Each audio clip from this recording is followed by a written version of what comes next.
एक गांव में कुछ दिनों से कुछ अजीब सी घटनाएं होने लगी। जैसे ही रात होती तो गांव वालों को कुछ खाने की आवाजें सुनाई देने लगती है और सुबह किसी न किसी के पत्थर की बनी हुई चीज गायब मिलती। एक दिन गांव की औरत जब सोकर उठती है, हाय भैया, ये चूल्हा कहाँ गायब हो गया? कल रात तो मैंने चूल्हे में खाना बनाया था और अभी कहाँ गायब हो गया? उस औरत की तरह गांव के दूसरे औरत के साथ भी वैसा ही हुआ। एक रात एक गांव की औरत मटके में पीने के लिए पानी भरकर रख देती है और सुबह होते ही वो मटके को वहां ना पाकर बहुत ज्यादा हैरान होती है।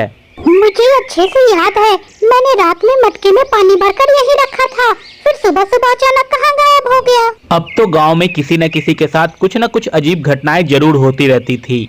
कभी किसी के आंगन में पत्थर की बनी हुई चीजें गायब होती तो कभी किसी का पत्थर का बना हुआ पूरा का पूरा घर ही गायब हो जाता। गांव में धीरे धीरे करके गांव के सभी पत्थर गायब होने लगे थे, जिससे गांव वाले बहुत ज्यादा परेशान हो गए थे।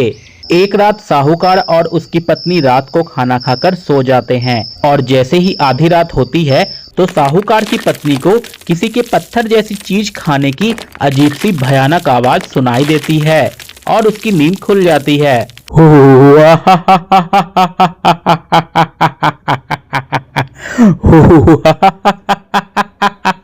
ये इतनी रात को कौन पत्थर जैसी चीजें खा रहा है और ये भयानक सी आवाजें कहाँ से सुनाई दे रही है? हे भगवान, मुझे तो बहुत ज्यादा डर लग रहा है। मुझे अभी इन्हें जाकर जगाना चाहिए। साहूकार की पत्नी जल्दी से जाकर साहूकार को जगाती है। अरे जल्दी उठो जी, अब जाग भी जाओ। हे भगवान, ये आदमी है या गधा?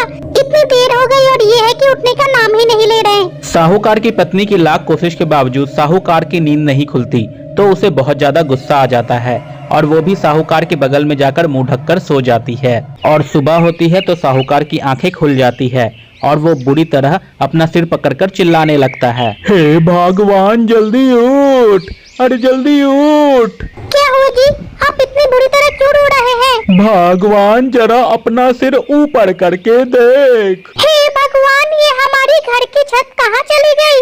ये रात में अचानक से कहाँ गायब हो गई? साहूकार और उसकी पत्नी घर की छत न होने की वजह से बुरी तरह से रो रहे थे।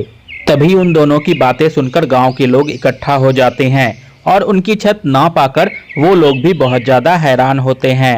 आखिर रात में घर की छत कहाँ गायब हो सकती है? मुझे तो ये कोई शैतान का काम लगता है। जैसे ही उसे पत्थर की बनी चीज मिलती है वो उसे खा जाता है।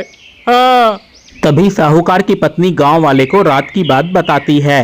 हाँ, कल रात में मैंने भी कुछ ऐसी ही आवाजें सुनी थी, जैसे कोई पत्थर खा रहा हो, लेकिन मुझे क्या पता था कि वो मेरे घर के ही पत्थर खा जाएगा। अब हम बिना छत के कैसे रहेंगे? दोस्तों, इस कहानी का दूसरा भाग अगले वीडियो में आएगा। अगर ये वीडियो आपको अच्छी लगी हो तो इसे एक लाइक करें और चैनल को सब्सक्राइब करें। धन्यवाद।